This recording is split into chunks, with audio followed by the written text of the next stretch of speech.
And I believe we are live. Welcome everyone to the final session on part 6 of my personal branding live series. I hope that so far you found all of what I've been sharing very, very important and beneficial to you. I believe I mentioned last week we were supposed to have a special guest today, but unfortunately they could not make it. But we still have me, so I hope you do not feel too bad about that. Awesome. So let us get into things. So as everyone is joining in, I want y'all to ponder upon the question like, what has been holding you back from either starting or growing your consulting or coaching business? So I just want you to think about that. You can either share that in the comments with everyone, or you can just think about it and just figure out what exactly has been holding you back from starting or growing your consulting business. So I'll give you a moment to just think about that. Think it through. It can really be anything, potentially. So let me know, or just think about what has been holding you back from starting or growing your business. Now, this is actually a trick question, and I believe we discussed this in the very first session. The only thing that is holding you back from either starting or growing your personal brand and from growing your consulting or coaching business is your mindset. So if you were thinking, it is the economy, I can't find clients, or whatever other reason you were thinking about, that is probably not the real reason. The real reason is that you have not developed the right mindset to take your business to the next level. You've not developed the right mindset to really build your personal brand. And this is not a bad reflection on you. It's probably a bad reflection on me. Maybe I've not done a very good job at drilling it into you that, hey, if you think you can, you can. If you think you can't, you probably cannot. So it really goes back to what is it that you believe and how do you manifest those beliefs out in the real world. And if and only if you can shift your mindset, you will then be able to thrive as a coach or consultant, and you'll be able to build your personal brand. I remember it was last week. I had a meeting with my mentor, and he was busy asking me like my plans for the year, and I was like saying to him what I'm planning on doing. And at some point, I was saying, there's something like I've got another business that I'm trying to build, but I don't want to leverage my personal brand for that. And it's like, why not? I literally paused for 2 seconds, and it's like, it's me. I'm the one stopping myself from doing it. There's literally nothing out there in the world that I could potentially point to. It's probably in my head that says that, hey, do not do this. But in reality, it is just me and my mindset that is preventing me from doing so. So I'll hope that today's session is finally going to crystallize the confidence and the excitement to start your own, to either start or grow your coaching or consulting business, and doing so through leveraging your personal brand. So today's session is going to be mostly about, it's going to be mostly a Q&A session. So I was taking questions from previous sessions and questions that people asked me personally, as well as just going through my slides and saying what other questions can I sort of stress on and highlight in order to make sure that this Q&A session goes perfectly. So I've got a couple of questions prepared, and I've got answers prepared for those as well. But hey, please feel free to join in, ask as many questions as you'd like. I hope to answer all of them within the next 30 minutes, about 25 minutes or so right now. So please focus, everyone.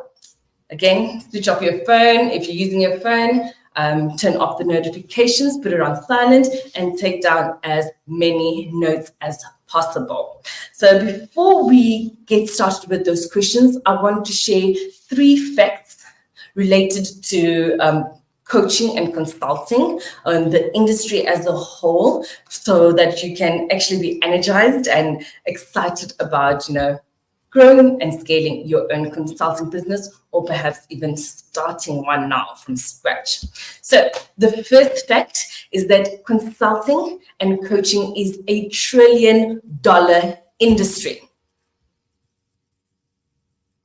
Coaching and consulting is a $1 trillion industry, not millions, not billions, trillions of dollars worth of money is going into this industry, because that is people, or rather businesses, strongly believe that they are one idea away from, getting the results that they've been striving for in their business, and they are willing to pay people for that. They're willing to pay other businesses for that. They are likely willing to pay you for that. So don't ever feel that, the market is oversaturated. There's just so many consulting and coaching businesses out there. Like, where do you fit in? Trust me, you fit in there somewhere, because there is a lot of money being spent on this industry already, and it is not about to stop. It's been happening for the past, I don't know how many years, and it still keeps on growing.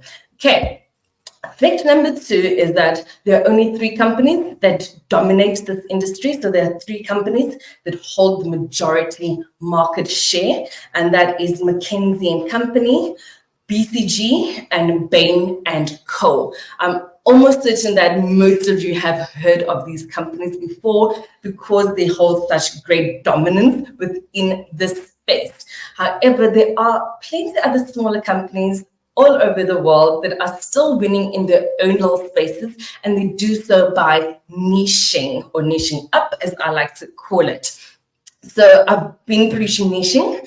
I believe it was either in the second or the third presentation where I specifically spoke a lot about niching and finding a niche for your consulting or coaching business. And it is based on statistics. It's based on the fact that if you craft a niche for yourself, you can gain part of the market share of the whole consulting industry. Okay, and to add to that, though, I do believe that, adding your personal brand is going to help you even more, because at the end of the day, in as much as someone else can have a similar niche to you, nobody can do it the way you do it. So crafting a personal brand for your business and leveraging that to grow your consultant business is definitely going to count in your favor. Okay, fact number 3. So for the past, I believe it's about 20 years or so, a lot of the companies have been focusing again on, niching and trying to structure how they can develop their own little market segment within the consulting space.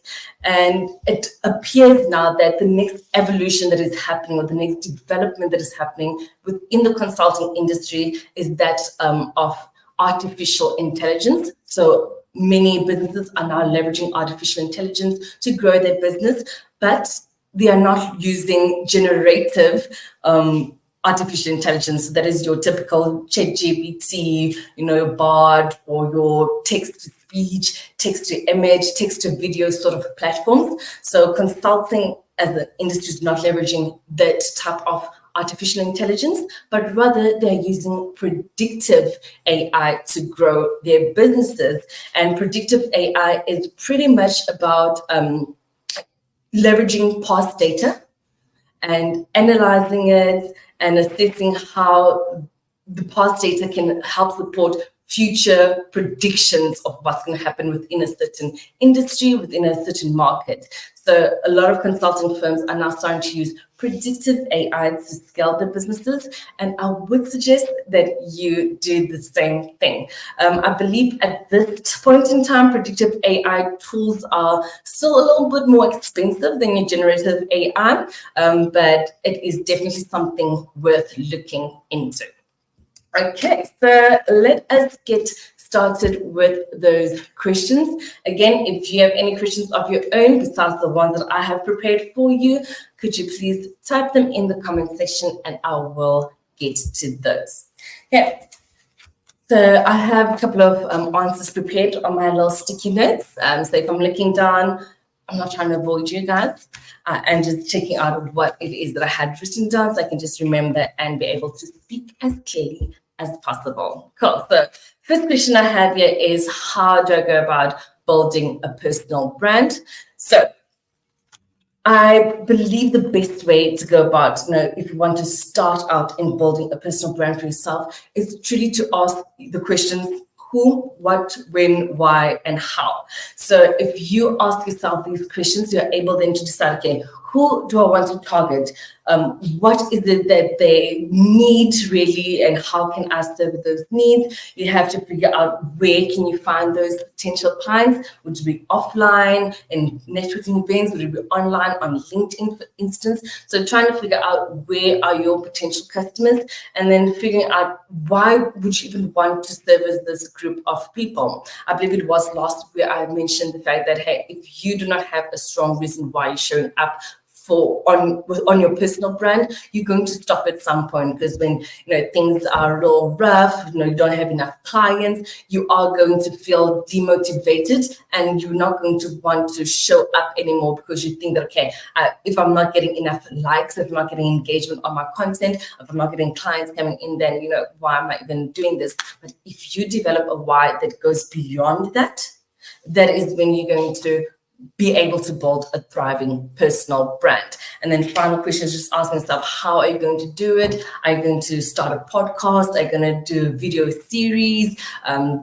Just figuring out how exactly are you going to develop content that's going to speak to your potential clients. It is really as simple as that. And one other thing that I did want to mention here is that you should test out at least 2 to 3 different options. So if you're not 100% sure on what it is you want to do, test out 2 or 3 different options for yourself and figure out, okay, what is working best. If you've got more than 3, you probably will take too much time to actually get through all of it. So try and just get down to 2 or 3 options and then test things out. Don't ever make assumptions, because that is how you pretty much lose out on opportunities. So that is how you build a personal brand. Second question that I found was people asking, how can I achieve brand awareness? So brand awareness is really the first step to building your brand. So you get brand awareness, brand salience, and finally brand fame. So in order to gain brand awareness, the main thing that you have to do is content marketing. I know it sounds like I'm just saying that because, hey, that's the field I'm playing in, but it is not, guys. Content marketing is an absolutely amazing way for you to build brand awareness and attract your potential clients to you. It is also a great way to achieve underpriced attention. This is a term that I learned from someone called Gary Vaynerchuk, and he's all about trying to get people to notice you without having to pay thousands of dollars or millions of rands for that, which is what traditional marketing has always been about. So if you can find a way to get attention at a very low cost, it is going to count in your favor. And content marketing is a great way to do so, because you can post something on LinkedIn, you can post something on TikTok, and millions of people could potentially see what it is that you have to share, and you don't have to spend that much money on it. Okay. Question number 3, how do I gain the trust of my potential clients? So there are 8 C's or 8 pillars to building trust. This is something that I learned in the very early days of starting Alecking Creators. So things like 2021, if I'm not mistaken. And I discovered these 8 C's or pillars of building trust. So I'm going to read those out to you. It is clarity. So clarity is just being able to share your message clearly so that your customers are able to know exactly what it is that you can potentially do for them. Don't try and be vague and mysterious and try and use big language or bombastic language that they will not understand. Be as clear as possible. So you got clarity, compassion, so showing that you understand the needs of your potential clients and you understand exactly what it is they're going through, and you can share in their pain points, even if you don't really mention those out loud, but sharing in their pain points and having them understand that you can see exactly what it is they need. So you got compassion, we have character. So character literally boils down to, do you practice what you preach? if you say that you're going to do something, do you do it? Or behind the scenes, do you somehow, change what it is that you actually do, yet you put up a facade when you are in public? So character.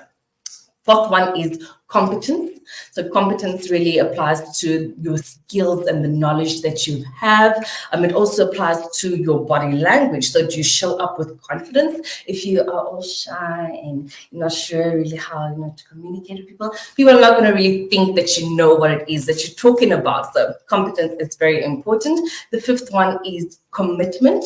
So do you show up for your clients when you say that you will? Do you actually do what you say that you can do? So commitment. Number 6 is connection. So are you able to relate to your clients? Do they like you? Also, do they feel like they can collaborate with you? Because if you are the type of consultant or coach that just goes out and you always want to share your ideas and you don't want to try and get feedback from your potential clients, that is going to create a lot of problems within that relationship, and it will break the trust in you. And then the 7th one is contribution. So contribution, again, it really, let me just double check. I have got a lot of notes, which I always make sure that I keep close by, so I'm able to answer any question I need. So contribution refers to, again, your value as well as the results that you're able to give to your clients. And then the last one is consistency. And again, consistency also relates to results. So every time they work with you, they feel like they can get a similar result. So it's not like 1 month you do really good, next month it's like, what was happening? So getting a similar sort of result day in and day out, month in and month out, will help build trust with your audience. And again, trust is not just about what it is that you can share, but also the perception that other people have about you. So showing up in a certain way, like I said, show up with confidence, share your information as if you are the best thing in the world. That is definitely going to help build trust. Okay, the next slide. So where do you go about finding suitable clients? So you can get clients predominantly online. So it's pretty much one of the easiest ways to go about finding your ideal clients. And you can do this on pretty much any platform. Again, it goes back to testing out different platforms and saying, hey, will this work for me? Will TikTok work for me? Will LinkedIn work for me better? So test out different options until you find exactly what it works for you. I remember when I started out building my personal brand, I was more interested in Instagram, and my personal brand did not do so well there. I hardly got 3,000 followers, if I was not mistaken. And yet, when I shifted from Instagram to LinkedIn, bringing much of the same content that I shared there to this platform, I was able to build my personal brand. So try and test out a different different social media platforms in order to see where exactly can you build your personal brand. You can also find them offline, so either through going to different networking events or perhaps even industry events. So if there's a specific industry that you are serving, you can find events that you know that your potential clients will want to be at. Another interesting tip that someone shared with me is a serial entrepreneur, multi-millionaire right now, and he said that one of the things he did in his early days was he would pay for business class tickets on flights. So instead of going economy, he'd pay for business class tickets, even though he couldn't really afford to do so. But he understood that if he gets on the plane, there's a high likelihood that someone that is also an entrepreneur who could help him build his business would be on that flight and would be able to sit next to him or in very close proximity to him, and he'd build connections that way. So that is a very interesting way to go about it, finding high-end places that you can be at so that you can connect with your potential clients. Okay, the next question is, should I use aggressive email marketing tactics? I believe I did answer this in a previous session, but just to stress that again, I would not suggest you do so.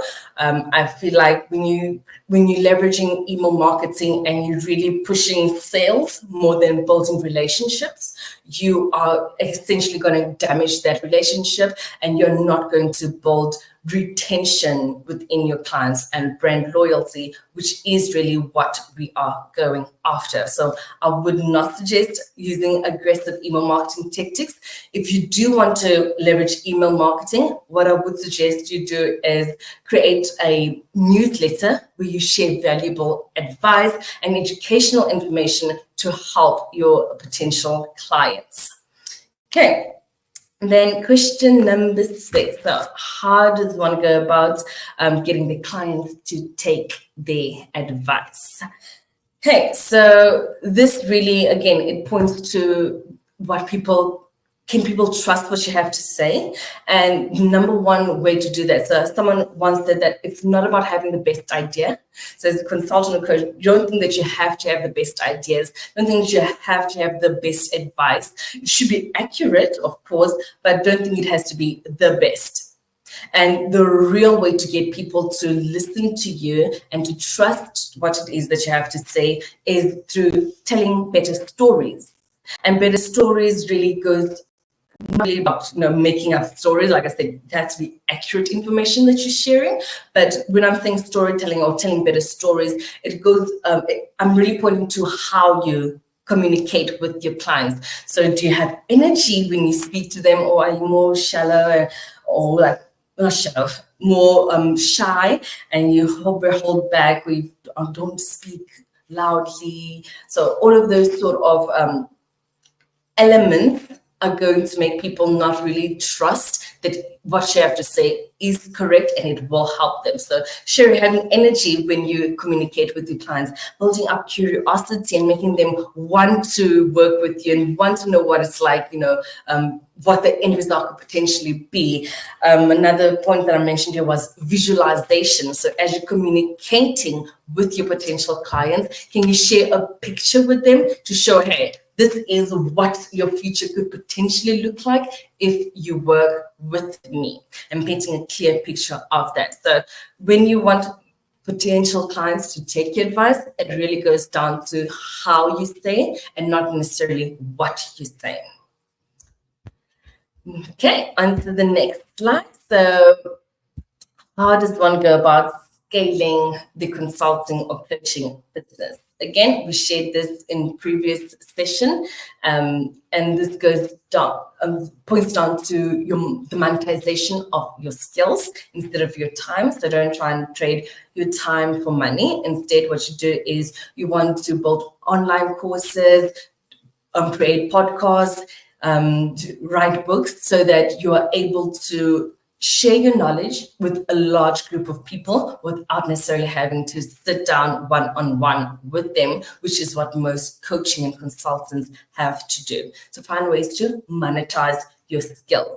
And the second thing that you can do is what I've referred to as productization. And that really goes back to creating systems or protocols that you can leverage within your business, so that if you want to then scale your business and get someone else to take over some of your clients or be there when you are not able to be there, the best way you can go about them is to share a system with them that they can follow step by step in order to duplicate your results. Because again, you cannot scale your business if you're always the one consulting with clients, if you're always the one coaching them. But if you can share your knowledge in a succinct, systemized manner with someone else and have them practice the same thing, you are able to then grow your business. Okay, then question number 8 here is, how do you let go of mental roadblocks? And again, I've touched on this. If you believe that you can, you will. Simple as that. But I've always found that the best way you can really go about this is through educating yourself and also getting a bit of self-introspection. So saying, hey, what is it that I am lacking or missing right now? And what can I do about that? And the best way you can learn what to do about that is by reading lots of books, by watching online sessions like these, as well as listening to podcasts on a daily. I do all of those things regularly so that I'm able to get out of my own head. It's very, very easy to get stuck in your own head and worry about, hey, how do I go about this? What do I do here? But if you read about it, you can finally see, oh, someone else has solved this problem. Let me test that out as well. And perhaps it might be something that you had already thought about, but did not even know that you could actually really do that. But having someone else tell you, yes, you can, and seeing their results, it will definitely motivate you to also then, go for it and apply what it is that they have said and what you have been thinking. So best way to get out of those mental roadblocks is by educating yourself. Then the final question that I have here, guys, is if I was to start over as Elegant Creators, what exactly would I do differently? And I had to think long and hard about this question because I do feel like a lot of what I have done, I've done it correctly because I was focusing so much on getting a lot of knowledge. So remember, I don't come from a marketing background. So I knew that, hey, I cannot just apply what I know. Whereas a lot of times when people have consulting or coaching businesses, they come already from that industry. So they feel like they've got enough or sufficient knowledge to just start their business. However, you might find that they might not. So I feel like that is one of the things that I did right. However, I do think that I didn't really pay that much attention to the consulting and coaching side of things. And if I had, because I was so focused on just focusing on my niche. I was so focused on just the services that I provide that I did not really think about the consulting aspects of that. And what I had now figured out is that if I had taken the time to learn, hey, what are your McKinseys and companies doing out there? What is it that other people within the space that are thriving in it, as coaching and consulting, what are they doing right? And how can I apply the broad knowledge of this industry in order to service my business? So I should have learned how do I go about consulting, and then how I go about marketing consulting, and then content marketing, and then niching. So whereas I really was just focused on, hey, how do I go about creating better content for a specific group of clients? And I think that it did impact my business. And especially when I now had to do consulting work with clients, I'd find that I struggled. I've got ideas in my head, but I struggled to communicate those ideas efficiently with them because I never learned the skills to do so. So that is one of the things that I would definitely change if I were to start over. But again, it's not too late. And I've been doing that. I've been learning, hey, how do I communicate my ideas better with clients? Even when I am just servicing them, there is always going to be a consulting element to it. They are going to ask my advice. And it's important that I know exactly how it is I can go about answering those questions effectively. So that brings me to the end of the Q&A session. Like I said, I took questions from previous sessions as well as questions that people had been asking me personally. And I hope that these were very helpful to you and you're able to take what it is that I said and apply it to your business as well. So as we end things off, I just want to mention one last time that as Elegant Creators, we do offer content creation, lead generation, productization, as well as monetization of services for coaches and consultants. And we do this through leveraging their personal brand. And then secondly, I help coaches and consultants improve their verbal and non-verbal language, also known as cues or signals. So how people perceive you so that they can improve their lead generation as well as client communication. So if anyone is curious to learn more about that, let me know. I see you've got a question. So Tshegofatso was saying, I'm of the mentality that if my content or offering can change the life of just one person, then I have really played a huge part.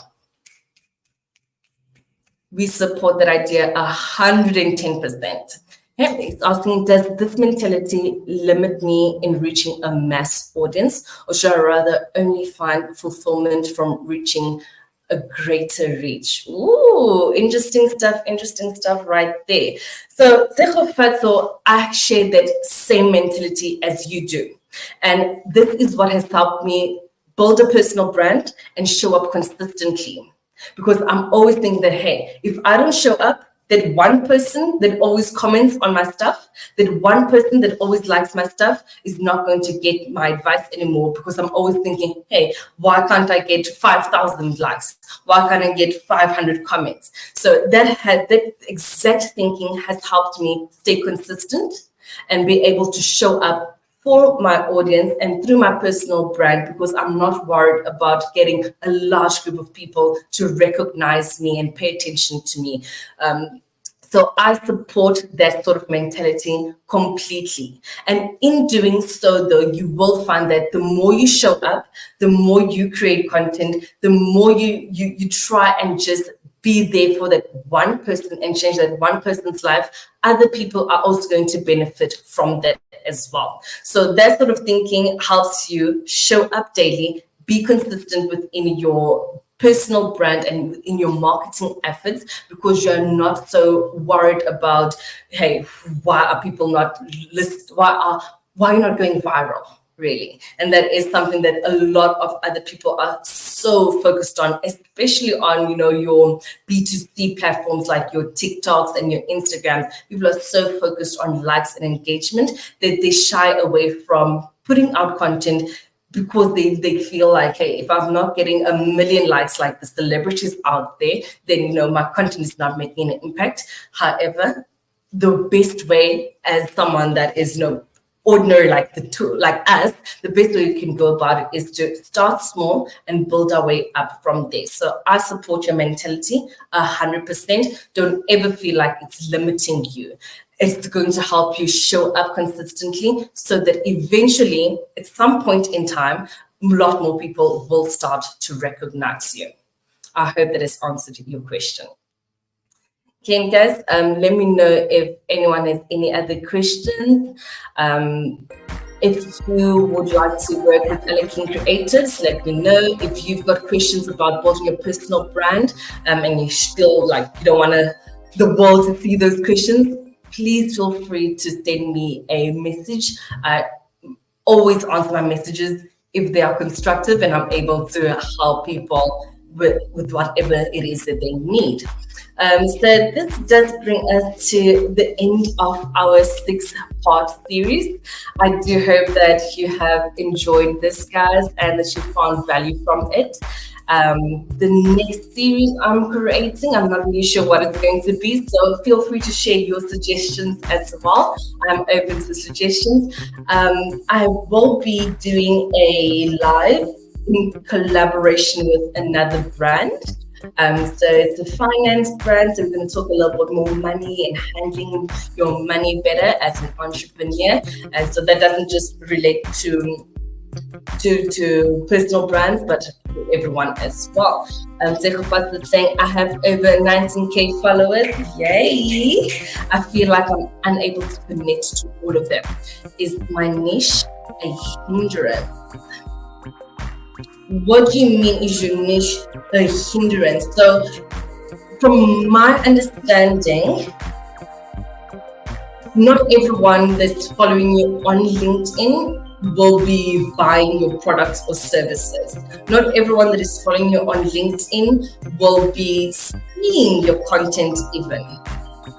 So I'm not sure what sort of connection it is that you are looking for.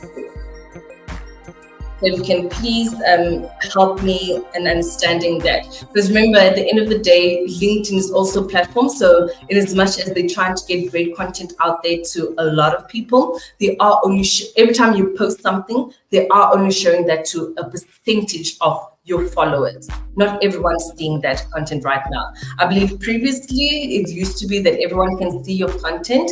However, because the platform has grown and there's so many people creating content on the platform, that not everyone will see what it is that you put out there. And it's sad and whatnot, but it is a way for them to make money, because they now want you to move away from your personal brand, put content on your company page, and then pay for advertising so that more people get to see your content.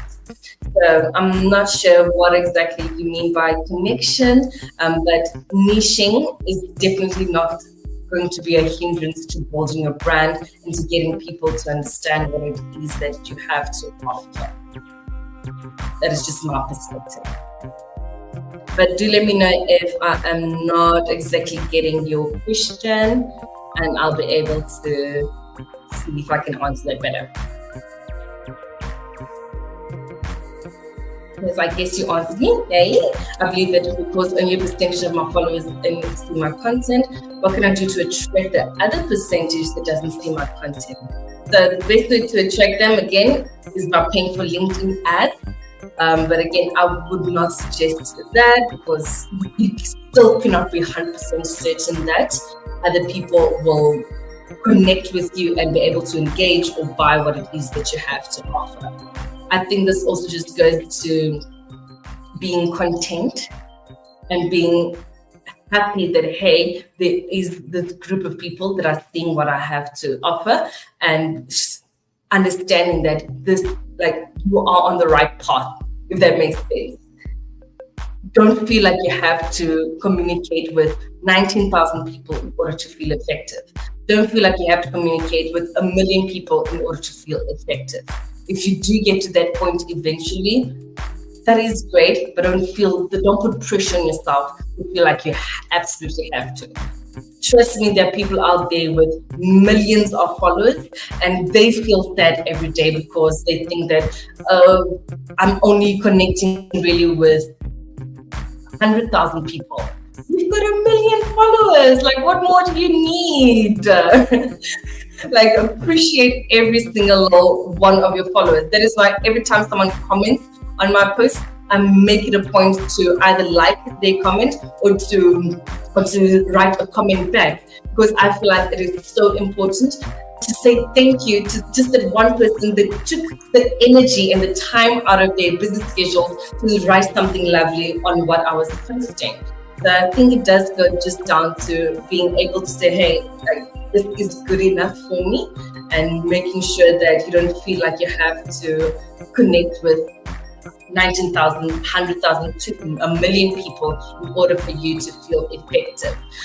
One more thing that I would say is that if you do feel like you have to, grow your followers or get more people to connect with you, if you can't do so within LinkedIn, there are tools that, first of all, foremost, there are tools that can help you connect with the right people. So like actual software that can help you do that.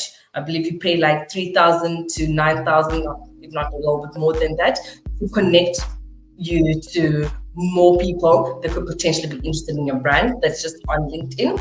However, if you feel like you want to get more followers at organic manner, then you can do so by branching out to other platforms. Someone was telling me that they are thriving right now on TikTok, in as much as they're sharing content that you typically find on LinkedIn, and you think that, hey, only people on LinkedIn would be interested in that content. They are now going onto TikTok and they're doing so well there. So if you really want to, you can branch out into other platforms. I hope that helped, Fato. Thank you so much for your questions and your comments. I truly appreciate it. So that brings us, guys, to the end of the 6-part series. Again, I hope you enjoyed it, and I look forward to connecting with you again in future videos like these. There will be plenty of these to come in the next couple of weeks, so please stay tuned to that.